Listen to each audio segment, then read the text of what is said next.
In this lecture, we'll discuss regarding corporate insolvency and those reforms made by the Insolvency Bankruptcy Board of India regarding the corporate insolvency resolution professional. So, it was a development in the month of July 2025. So, the amendments made by the Insolvency and Bankruptcy Board of India, and this was the fourth amendment to the Insolvency Bankruptcy Board of India's insolvency resolution process for corporate persons regulation of 2025, which is in short is called CIRP regulations, and the insolvency professionals to act as interim resolution professionals, liquidators, resolution professionals, and bankruptcy trustees. Recommendation guidelines of 2025, which is otherwise considered, have introduced some major changes to India's insolvency framework. The Insolvency Bankruptcy Board of India has inserted Regulation 18 Clause 5 and amended Regulation 36A and 38 in the Corporate Insolvency Resolution Professionals Regulation to allow greater flexibility in the Insolvency Bankruptcy Code.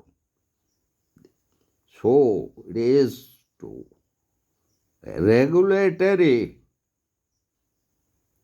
towards stakeholder centric insolvency. The newly inserted regulation, that is 18 Clause 5 of the Corporate Insolvency Resolution Professionals Regulations, provide for inviting interim finance providers as non-voting observers in the Committee of Creditors meetings. Interim finance providers play an important role in ensuring that the corporate debtor remains a going concern by providing short-term funds. However, despite their crucial contribution, their interests have always been secondary. The amendment provides tactical visibility to such financiers while ensuring that the corporate meeting voting mechanism remains unchanged. This clever institutional compromise may incentivize interim financing by improving information symmetry, enabling better informed decision making, and maintaining control in the hands of the financial creditors as envisioned in the code. This will also help in the creation of a sophisticated credit culture where rescue finance can be an investable asset class in itself. Interim finance providers accorded priority in repayment under Section 53 of the Insolvency Bankruptcy Code of 2016 and those Regulation 31 of the Corporate insolvency resolution professionals regulations, however, there are practical concerns such as uncertainty in timing and realization of debt, along with reluctance to repay interim financier to reserve funds. A predictable and enforceable payment mechanism which will protect their interest, as is one of the many steps required to enhance their trust in the process. So, it was from monolithic bidding to modular resolution. The new amendment to Regulation 36A allows resolution professionals to invite expressions of interest for specific assets or business divisions of the corporate debtor, subject to approval of the corporation meetings. It has been observed many a time that the debtor's assets are more valuable in framework and the fragments than as a single operational unit. By enabling a carve out approach to resolution, the regulation aims to introduce commercial realism into the corporate insolvency resolution professionals, making the process more dynamic. This modular bidding mechanism addresses a critical flaw in the present framework. The two-way result of either a pool company sale or liquidation. Such rigid structures do not properly help in the resolution of mid-sized or distressed companies, which often hold valuable insolvency, professional real estate, or operational units. Part sale bids allow for a wider bidder domain, enhance the prospects of recovery, and make the resolution process more efficient by allowing simultaneous negotiations. As of March 2024, the average time to close corporate insolvency resolution professionals has been 679 days, more than double the 330 days statutory timeline. Furthermore, the recovery rates also declined sharply with time, as 49.2% if resolved within 330 days, falling to 26.1% after 600 days. Moreover, out of 7,567 corporate insolvency resolution professionals initiated, 2,476 ended in liquidation compared to only 947 through resolution. Hence, there was a crucial need for mechanisms like modular bidding to expedite the corporate insolvency resolution professionals and recover value. While this approach is welcome reform, it also raises a new set of challenges, the most important one being the approach that of the corporate meetings will have to employ in order to ascertain comparative values when different bidders bid for different segments of the distressed company. Furthermore, there are some clarifications required regarding the impact of the modular approach on employee continuity, tax liabilities, and legal claims attached to the corporate entity as a whole. Therefore, the success of this amendment will invariably depend on clearer valuation guidelines, judicial clarity on asset ring fencing, and the ability of resolutional professions to manage multiple due diligence streams concurrently.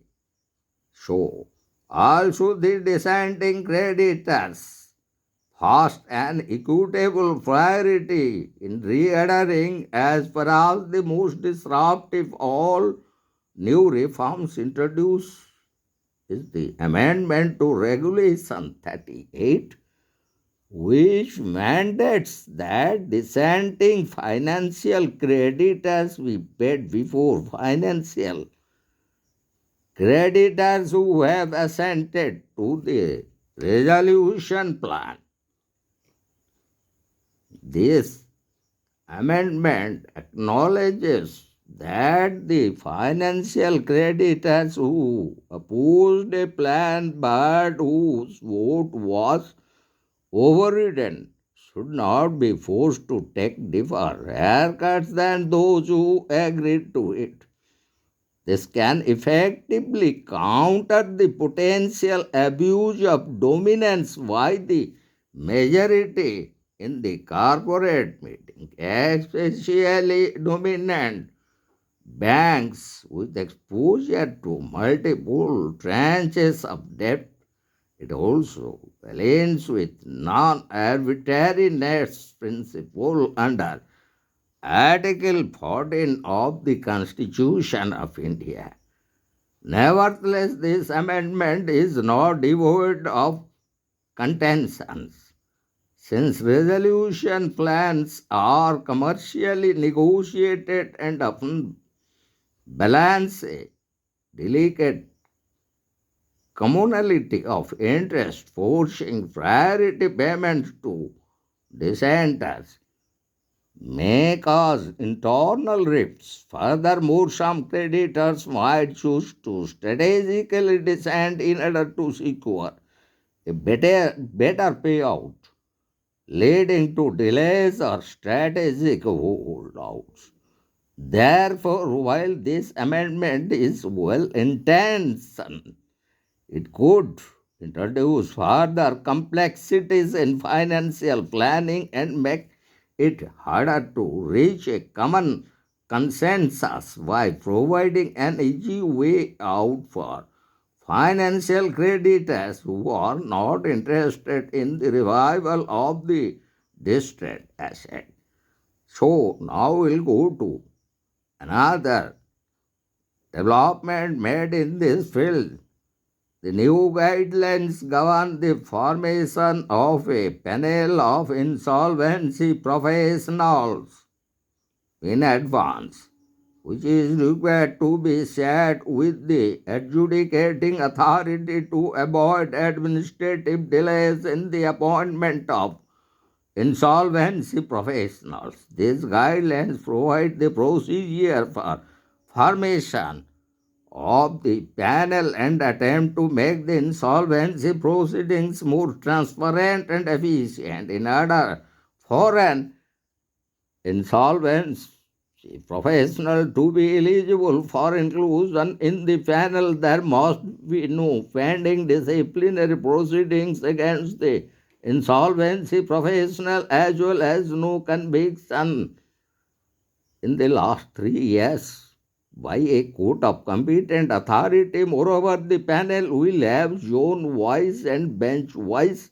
list for individual insolvency professionals based on registered office of the insolvency plan.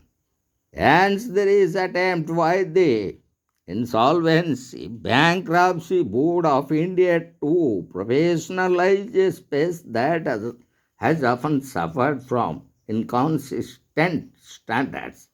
Another important aspect of the guidelines is penalization of unjustified refusal of insolvency appointments by insolvency plans leading to a 6-month debarment from panel listing.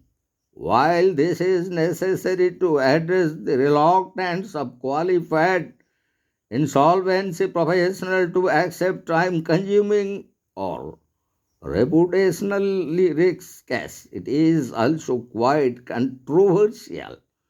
The subjective interpretation of what constitutes a valid reason for refusal might lead to unintended penalties. In order to remedy this, a robust grievance redressal mechanism will be necessary so that accountability can be balanced with fairness. Moreover, this administrative overhaul might create some friction with the adjudicating authority, although it still retains discretion under justified circumstances. While the guidelines allow for deviation from the panel under justified circumstances, this discretion can be interpreted inconsistently across different benches. The adjudicating authority may pick up any name from the panel for the appointment of insolvency resolution professionals, liquidators, resolution professionals for a corporate insolvency resolution profession. The Insolvency Bankruptcy Board of India has missed the opportunity to make the panel subject matter specific as well. Sectoral expertise of insolvency professional is essential to ensuring an outcome that meets industry standards, especially in complex cases that require subject matter expertise. So, the recent reforms reflect the Insolvency Bankruptcy Board of India's aspiration to make the insolvency resolution process not just faster but also more accountable and investor friendly. But it is imperative to view these reforms in the consonance with the underlying institutional limitations. The Insolvency Bankruptcy Code framework still suffers from limited infrastructure at the national company law tribunal level. Valuation disputes, inconsistent judicial interpretation, and information symmetry. As of September 2024, the number of corporate insolvency resolution professionals resulting in liquidation, which was almost 2,630, was still over, and it was 2.5 times the number resulting in resolution, and which was around 1068. Therefore, the recent reforms need to be accompanied by reforms in tribunal capacity building, cross border insolvency framework, and digital infrastructure for tracking corporate insolvency resolution professionals' timelines and outcomes. To that end, the following recommendations are provided, such as sector specific accreditation for insolvency professional, So complex cases in real estate, fintech, infrastructure, and MSMEs require sectoral expertise that generalists of insolvency professionals may lack. To bridge this gap, the Insolvency Bankruptcy Board of India should introduce a TED accreditation mode which enables insolvency professionals to qualify for specialized categories through additional training and certifications. This should align insolvency professionals' capabilities with case requirements, improving outcomes, and reducing procedural friction. While the recent amendment to allow modular bidding opens new possibilities, a robust digital infrastructure will be important for it to be effective and efficient. A dedicated online platform for real time bidding of individual assets or business divisions under corporate insolvency resolution professionals in collaboration with the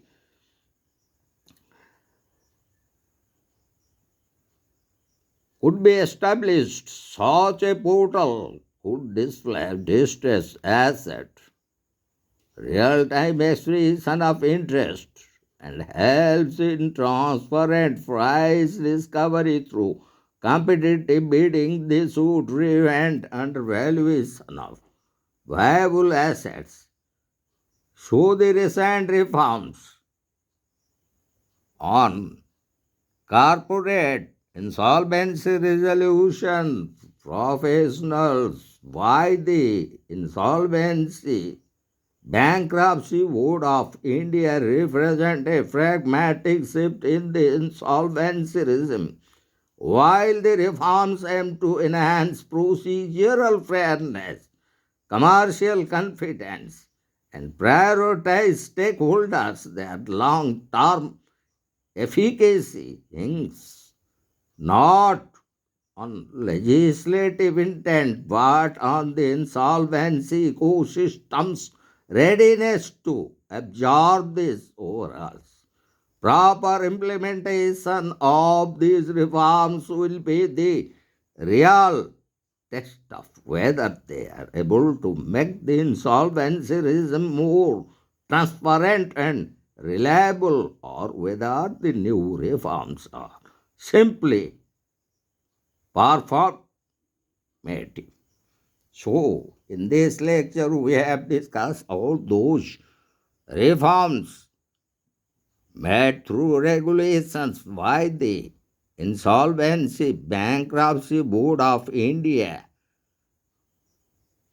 and those regulations in particularly 36A and 38 regarding corporate insolvency, and those reforms made in the arena of corporate insolvency resolution professional. So we have completed this valuable lecture on corporate insolvency, which is a subject of the Insolvency Bankruptcy Code of 2016.